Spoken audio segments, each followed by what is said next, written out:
Welcome back to the Witch's Way podcast. I'm Kat. And I'm Jayme, and tonight we are talking about confidence magic. Now, this podcast is sort of a continuation of last week's podcast because you needed to know that stuff to really dig into this stuff. Our main focus here is to address what fear is, what it looks like, sounds like, how you know you're having it, and then how to mitigate it. We're going to literally squash fear so you can do confidence magic, so you can be confident in your magic. The whole purpose of the podcast tonight. So I think that when I was writing this, I know from experience and stories that a lot of women say the word fear when they're talking about stepping into their practice. I'm afraid of. I'm afraid. I'm scared that there's, But what if? And there's fear of judgment that stops them. Because if you have real fears that are, I don't even, it's hard for me to associate that right now. It's been so long since I was new to this. Well, safety is one. Safety.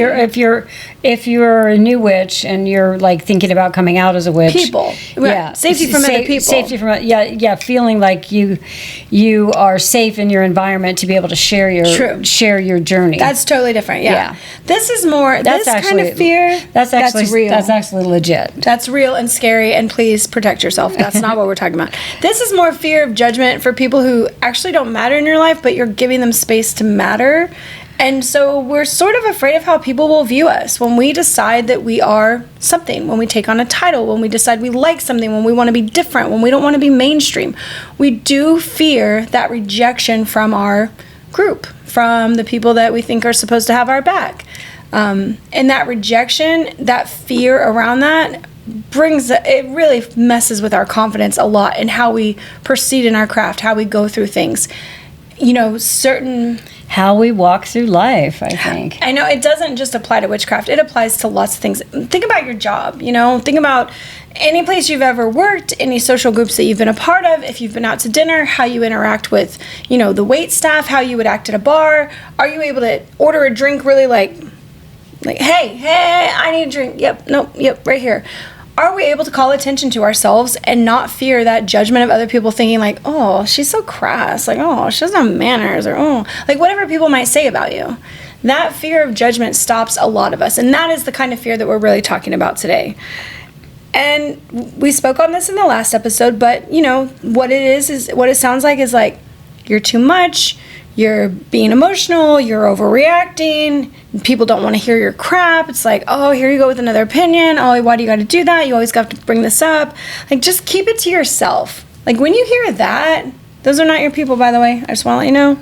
If somebody tells you to keep something to yourself, you need to turn around and leave and come visit us, and we will show you what people who get you are really like that. Those are not your people. Can you imagine? No, I can't imagine. You're not too much. You're just finally turning the volume back up on who you were born to be. Yeah.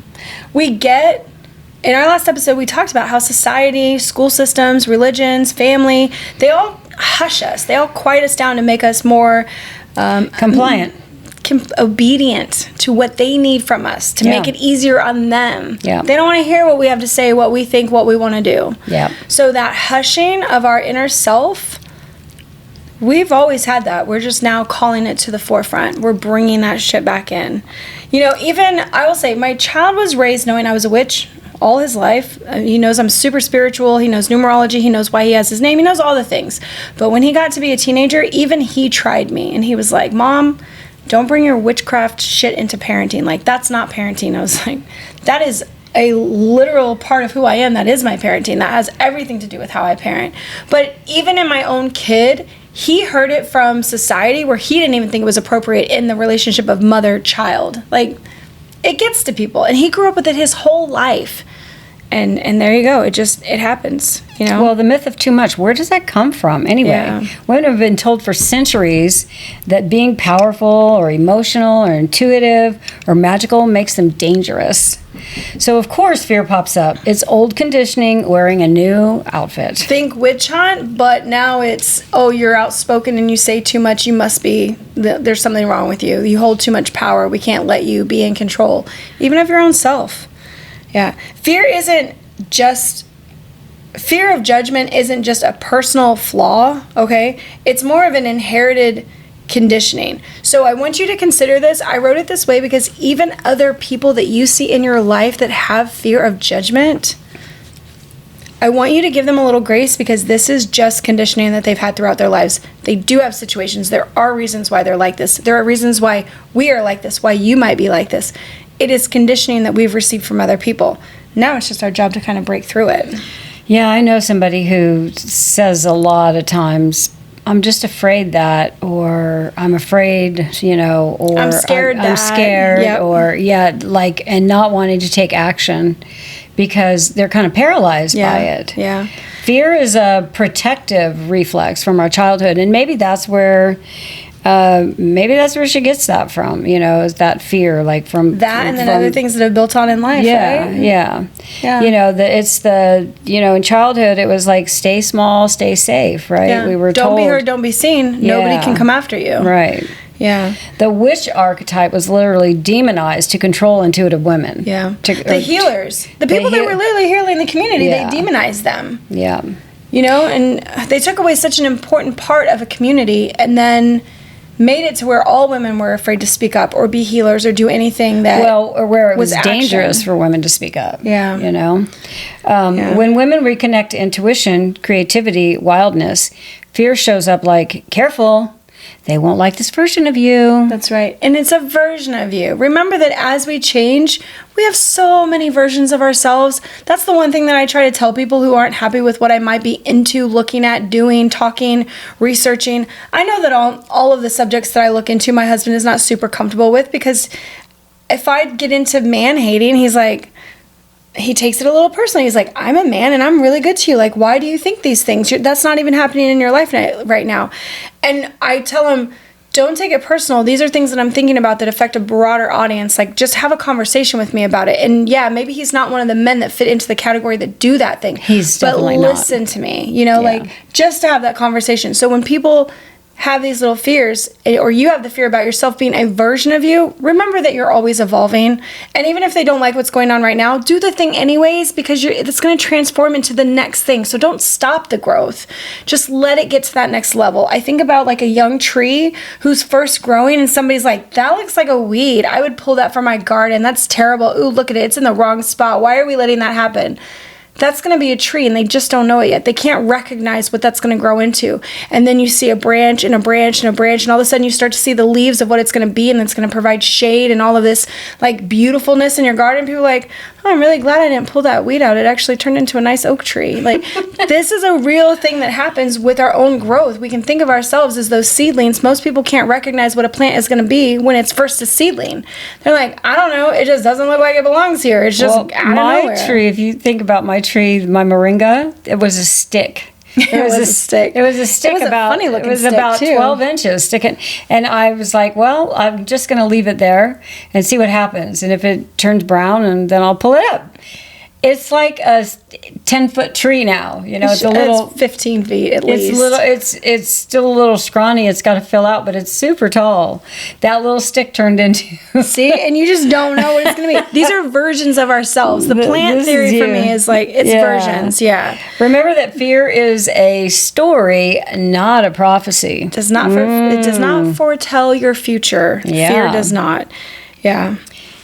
I think that learning how to recognize what fear is, like say magically, psychologically, sort of, to really know what fear is, get a good definition. And if you're journaling, which I hope you are, I want you to write these things down, because when you know this, you can help other people know this. Fear is huge in our communities and in our societies, and if you can recognize it, you'll know that somebody is speaking from fear and not actually like legitimate, I'm trying to decide on something. It is such a helpful thing when you're just trying to help a friend or listen to people. So fear is really about this chemical surge that happens when old programming has imagined consequences, okay?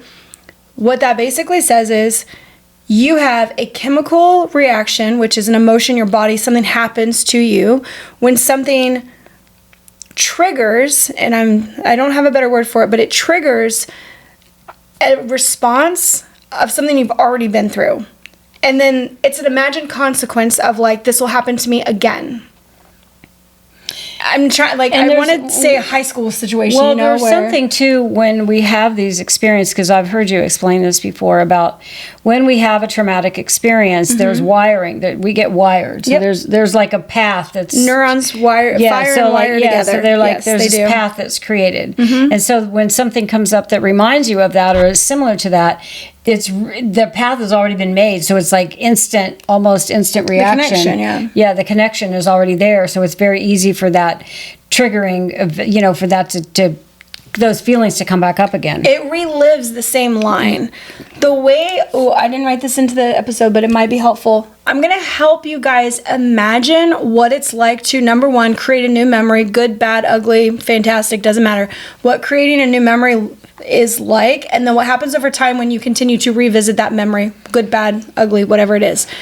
When you first experience something and you remember it because either it was traumatic, it was horrible, it was amazing, like your wedding day, like something, your first kiss, your like the first time you knew you were in love. No matter what it is, these big events that actually stir emotions within us, when you have emotion in an event, that memory is one that solidifies in your brain pretty quickly. And so there's neural pathways that fire and wire together. And what will happen, be it a tragedy or a happy event, when you think about that, it's like a cart digging a rut into the dirt. Each time that your mind decides to revisit that memory, you are dragging a wheel through, symbolically, the dirt and making it deeper and deeper and deeper. You are making those connections form stronger and stronger and stronger each time you revisit a memory. So with trauma, we often relive a lot of it. And when we have triggers, that's how you can relive it. This is why PTSD is so bad, is because it's really hard to overwrite that, to not think about it, to when it comes up, you distract yourself, give something else. For myself, I went through a year of EMDR, like therapy, to try to overwrite my brain because it was so written in there that I couldn't not have a physical reaction when it would come up, and there were so many triggers for it that EMDR worked great for me. So if it's something that is really traumatic, I suggest that you look into EMDR. It really helped me. But for the stuff that's more like this fear of being judged, having people reject your ideas, your thoughts, your feelings, what you want to do, when that first happens, whether it's when you're young and your parents say that, they don't like what you're doing, don't be that kid, you're not allowed to be goth, you can't practice witchcraft, like, your world is not real, on into relationships where people deny what your thinking is, and you've just gotten this sense of rejection a lot. When something else happens in your life and you want to speak up, and then you remember all the times you spoke up and people shot you down, that is what that fear is. It's that hardwired connection now in your brain that goes, every time you speak up, people shoot you down, don't do it, you know what's going to happen. It's trying to tell you what the future is going to be. So it's an imagined consequence that hasn't happened yet, but because you have past shit that did happen, you basically tell yourself, like, well, that's what's going to happen if I do that. I can't do that. So you stop yourself because you're afraid of imagined consequence. That is where we're going with it. How was that for an explanation? I think that's a good explanation. Okay. So, but fear isn't always stop. Sometimes it's pay attention. Yeah. Right? True. Yeah. Sometimes how fear speaks to us versus how intuition speaks to us. Yeah. Fear is loud, urgent, catastrophic, and shamey. Yeah. Like shame, with the shame emotions that come along with it. Yeah. Intuition is quiet, and we talked about this in our last one. That last It's podcast, quiet. It's calm. It's very direct. It's neutral. Yeah, it's not emotional. And it's factual. It's right. It is literally stating things for you. In the last podcast, I explained how when you hear your intuition, it's like you've been driving on a road, and all of a sudden the road is ending, and you have to go left or right, and all it says is you need to make a decision. It doesn't go, oh my God, if you turn left, that could happen. Oh my God, if you turn right, that could happen. That's fear, right? Your intuition is just going to state to you, very simply, you can go left or you can go right. That's it. It's going to offer up information. That's factual. You got to make a turn. Offering up information and letting you know that you need to make a decision now. And that's just with the road thing. But that's what it sounds like, what it feels like. See how there's no fear in deciding if you're going to go left or right? You just have to decide. And your intuition could say, or your excitement in it, because we also talked about expansion. Well, going left, I feel like that seems better. That's going uphill, or that's headed towards the sunset, or it's going towards some other goal that I want. Whereas going right, all right, well, that looks like it's going to go away from town, and maybe I don't want to do that. So you can rationalize some of it, but you have a feeling immediately of like, left feels better, right feels better. But there's not fear involved in it. Yeah. Signs your fear is really fear of judgment. You rewrite captions 20 times. So indecision. Indecision, yeah. Can't get it right. It's that need to feel perfection. Perfection, yeah. Perfectionism, yeah. You apologize before you apologize before having an opinion. I'm sorry, but yeah. You hide your magical practice from people who aren't even paying your bills, yeah, or have any impact on your life, or like why they're inconsequential. Yeah, you speak smaller than you actually feel. Like you shrink Minimize, yourself. You shrink yourself down to, be smaller. Lower voice, more docile, or like less threatening. Yeah, you make yourself less threatening. Yeah, fear can't predict the future, but it can reveal where healing is needed. Definitely, that's the truth. Yeah, when you have fear, what Kat was saying about the speaking smaller than you feel.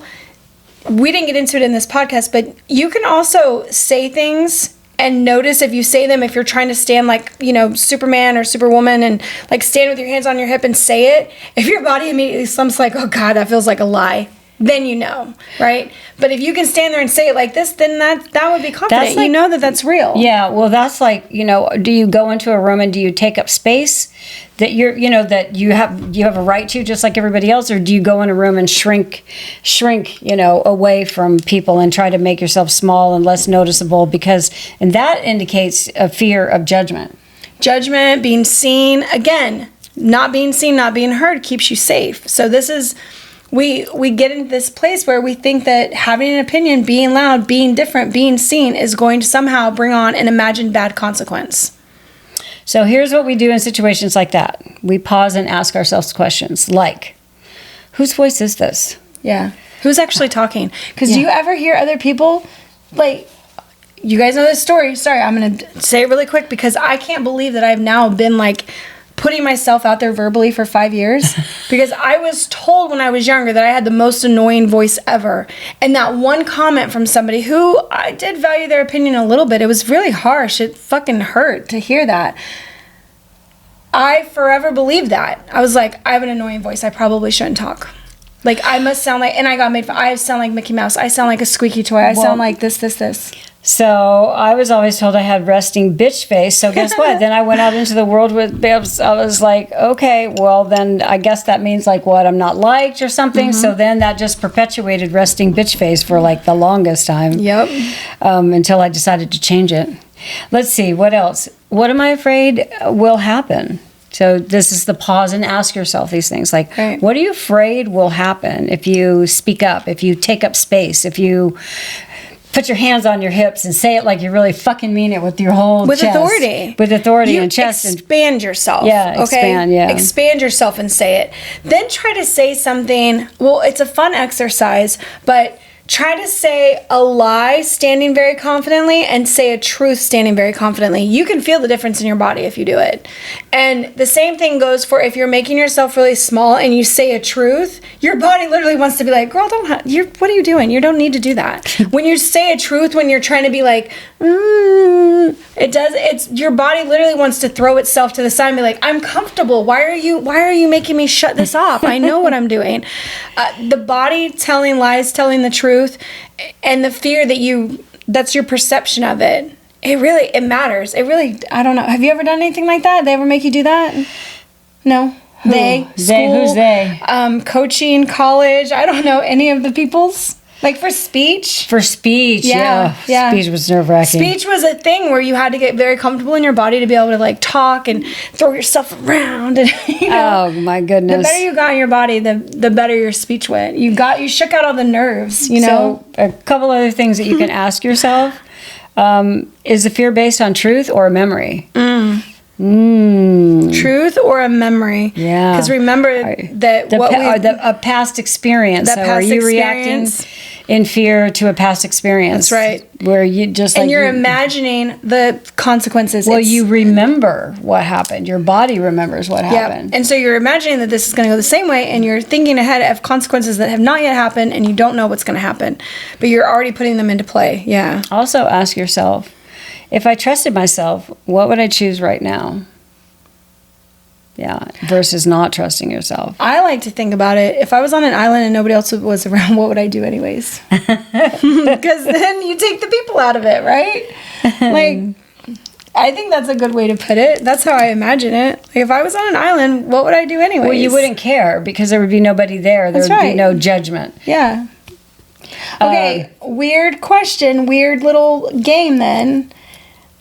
Nakedness, which I've always had a problem with, and then my PTSD revolves around, being exposed and stuff like that. So for me, getting into a really healthy relationship where I can comfortably sleep naked, I could walk around naked in front of him, and I'm not afraid. Mm-hmm. I now have asked I do the island question with almost everything, I have to tell you. I don't talk about it, but if I was an island, would I still act this way? I'm getting so bold in my routine in my morning around my house that I'm I will go outside in just my tank top and underwear sometimes. Now, I don't have any neighbors that live around me, so I'm safe from that. But before, I wouldn't dare dream of doing that. Just the idea that somebody could possibly see me in my underwear was absolutely not ever, not ever, not ever. And now I'm I wonder if I could live in a nudist colony and be totally fine with it. I wonder if I'm getting bolder because I will literally walk out in my panties to get the trash cans. And you live in a real neighborhood. And I live in a neighborhood, and I actually don't give a fuck. I'm shit. Well, in your undies? In my undies, yeah, with just a shirt on. But the reason why I do it and I'm comfortable with it is because I'm now used to being in a bathing suit a lot because I live in Florida. Where in Kansas City, I was only in a bathing suit a few times a year. You wear less clothes here. Yeah, that's true. So you wear a lot less clothes in Florida. Oh, maybe that's what's happening to me then. Okay. Yeah, so you're just whatever, It's I'm going to walk around in my bra and underwear. It's the same thing as a bathing suit. That's what I think to myself. I'm and if the neighbors don't like it, they can just not fucking look. I don't care. I was in one of my dresses that's a cover-up, but it's also a dress, and I didn't remember that I didn't have a swimsuit on underneath of it. I just had bra and underwear, and I was getting in the back of the car, looking for the cell phone that we thought lost and all that, and I was just in there, ass in the air, it doesn't matter, and Jolene's girl, your underwear everywhere. I was I don't have a swimsuit on? It confused me so much. And my neighbor was getting something put in across the street. And I mean, they're farther away. They're not going to see me. But she was just I'm going to stand in front of you. I was it's fine. Nobody's going to see me. But I was never like that before, that. That's just something that happens now. And it's the island question of, I go as far as could I be in a nudist colony? Because before I've never flashed anybody. I've never done anything where I feel, very freeing that women will do sometimes in their 20s or whatever. Yeah. Mm-hmm. Nude beaches in France everywhere. Right. Not for me. Even just going without a bra, I'd be no, my boobs are saggy.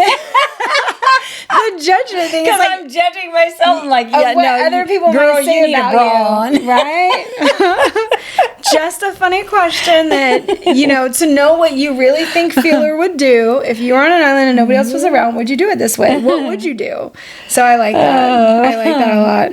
So let's talk about moving from fear to self-worth to unapologetic expression, which I actually feel that's what we were just talking about. Pretty much. You're just walking around in your yard in your bra and underwear, your bra and a t-shirt with, unapologetically, and I don't care. Who's to judge me, So let's talk about that. Confidence isn't a mood. It's a skill that's built through tiny, brave acts. Brave acts. Like walking out in my underwear to get the trash cans. Oh, yes. Yep. I can still... And not giving a shit. Right. Well, think about the kind of out there things that we might do, like skinny dipping. Mm-hmm. That's another thing. For me, I guess it comes down to my body probably more because it's something that I've shrouded in clothes and secrecy and hidden and well, you also had a whole incident where you were incidences of the body that are that caused a lot of my trauma. So my body was always almost wish I didn't have it. If I could be a floating head, that would be fine with me. I'd be totally fine there. Well, it doesn't help that, you were a busty young woman, teenager even. I know. And so that got you a lot of unwanted attention. Very annoying. So you were dealing with that from a young age. And that's like your whole life. And when you have big boobs, you notice people, if you're a big-breasted woman, people just automatically look at your boobs. Big boobs, big butt, small waist, big thighs. Like there are just these types. And honestly, you could have any. People made fun of my nose. They used to tell me that my dad was Bill Cosby. I think that was the guy. Oh my God. But because they said your nose is so big you could pick it with your thumb. So like it wasn't just a boob thing. It could be a nose thing, Damn, I know these people. Like, fuck me you. and kids in school, man. Oh my God, kids are just awful. I had a terrible voice. I had a big nose that I picked with my thumb. My boobs were way too big. Like the shit that you hear that can cause. And she was the prettiest. It still is. She had the bluest eyes, and so sweet and nice, and oh my God. And stayed away from everybody that I just can't. It's just, I just can't believe how mean kids are. Well, I think that where we were going with that is the small brave acts. So what I did to counter the things that I would consider bullying, and that's not really part of this, but that's where I experienced, where I got my self-doubt, where my traumatic events came in, is a lot of it had to do with my physicalities, I'm luckily an extremely smart person, so I loved people to think that I was dumb, and then I would just blow them out of the water. I'm a brainiac like you wouldn't believe.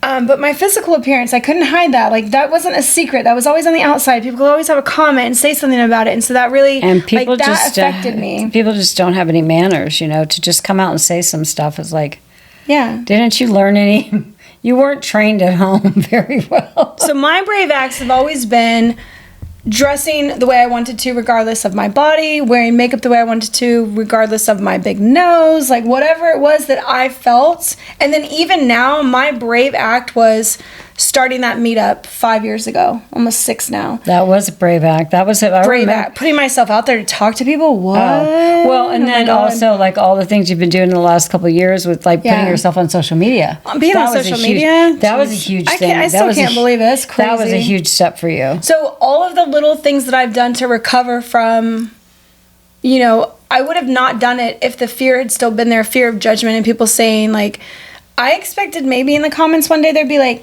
you have the most annoying voice ever. You should never talk again. You should never be on. Somebody someday will say that if we get too big. I guarantee. It's almost a guarantee. They do. I'll laugh and be like, "Oh, bless your heart. Thank you." Yeah, you know what I would say is like, I don't care about your opinion.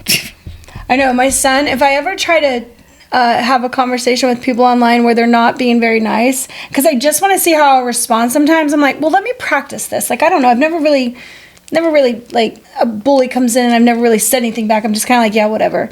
But so I was like, what is the little response that I could come up with, And so I wrote something back, and of course they never responded. But I told Cameron about it. And he goes, Mom, do not engage with people like that. I'm like, I just wanted to see how I would handle it. It's not like nothing happened, but these are the little brave acts that we can do. And we're talking about like body stuff and bullying and sort of those things, but any little brave acts that you can do where you speak up, where you stand your ground, where you say no as a full sentence, where you are able to just reclaim living as you without the fear of people judging you or saying something to you, and be like, fuck it. What do they really matter in the grand scheme of things? And you know they what? Don't live their and life. You know what happens? Your magic becomes strong when you stop shrinking to fit old fears. Yeah. That's what happens. Fitting old fears. Yeah. That looks like walking away from relationships, jobs, places where you feel like you need to be, because how will you survive without those things? How could you ever move to a new state? How could you ever visit a place that you've never been to before? I've met a lot of people who have never left the areas where they grew up, and that blows my mind. That blows my mind too. What? You've never left this city or state, and you're like 60 years old? I cannot imagine still living I was born in Memphis. I can't imagine of living there my whole life and never leaving. Yeah. That would be like, oh. I still think of you as a California girl. I mean, that's... I was only born there. I didn't stay there very long. So I think that that's where you can really get into little brave acts. Imagining yourself doing the things and not worrying about what the people say, Because if they say stuff, it can be looked at as just words, and you can choose to ignore it or absorb it. We have this thing in our family that we've been practicing for probably 2 years now. Observe, don't absorb. So if somebody comes at you with some negative shit and they want to say stuff and they want to have opinions and they want to tell you about something, you do not have to absorb what they're feeling. You do not have to absorb what they're saying about you. You can observe it and be like, wow, you must be really feeling a way about some things that I'm doing that are just about me, not to you, directly involving you at all. I hope you're, then you can say whatever you want. I was about to say, I hope you're okay, but you don't have to hope they're okay. Be like, you should work on that. Well, and that kind of like reacting in that way and not absorbing, just observing it is a ritual that when you do it over time, it builds energy, and the repetition of that helps you build an identity. Yeah, that new identity that you really want to claim for yourself. And you know what? Also, I am not for everyone is a spell. Just saying those words, I'm not for everyone. That's how we finally had, I think that's one of the things that's that finally, I think that was one of the things for you was like, especially with social media, because Jayme was never on social media. She didn't like it. She didn't want to be there. It's like she had Facebook pages, but never posted anything. Super annoying for her mom in Kansas City. That's like, I need updates. I'm going to need you to post some pictures of my grandson. But she didn't like social media. No. And she finally had to get over that, if you will, to just be like, you know what, I'm going to connect with some people, but I'm not going to connect with everyone. And that's all of us. We're all going to connect with somebody. There's very few people who, there's probably not anyone on the planet who is just liked by everyone else on the planet. No. I mean, that's not possible. It's not possible. And it's not even meant for Mother us that Teresa, way. as much as Mother Teresa is like the epitome of the gracious, giving, self-sacrificing person, there's probably people who are like, Mother Teresa, who fuck, she lived like a whatever. They would have something to say about it because people have opinions. Yeah, and especially today, people have opinions. Well, there's so much space for them to have opinions in. We've created forums for people to just have opinions whenever they want to, and so we can all read about it. It's crazy. I mean, even what we're doing right now, these are all opinions. Everything that we put out there is just part of ourselves, little leaks of us onto the internet, into the spaces, out into the universe. The goal for us, though, is to help people. And whereas when people are just spewing their negative opinions, it's really not helping anybody. I don't even think it's helping them. They're just reaffirming their hateful parts of themselves. I used to block a lot on Threads. So if somebody says something, I'm just never been on Threads. I'm just going to block. I don't even let it bother me. Every time you choose yourself, you reclaim a piece of your witch soul. Yeah, absolutely. Yeah.